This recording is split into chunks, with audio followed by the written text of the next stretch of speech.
Hey everybody, this is Cindy Key in Raleigh, North Carolina. This is the beginning of my challenge for the showdown. I'm currently at my swimming pool where I live. Just finished doing laps. When I started doing laps a few weeks ago, I could do 2, and that was it. I was exhausted. Today, I did 21, so that's a good start. My goal is to get rid of my belly, and no, you're not seeing it in this one. I do have a picture in a bathing suit, in this bathing suit, that I took when I got started, and I'll be posting that. The goal is to get into a smaller bathing suit where I don't have so much as of a belly. I wear 18 jeans right now. I want to be in a 14 jeans by the time this is over.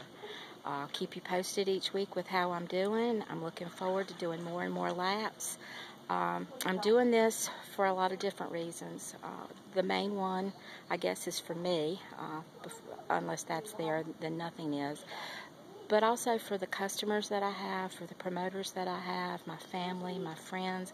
I want to show that I can do this. This is major to me. So I hope y'all will follow my progress, vote for me, and let's see where this takes us together. Stay posted.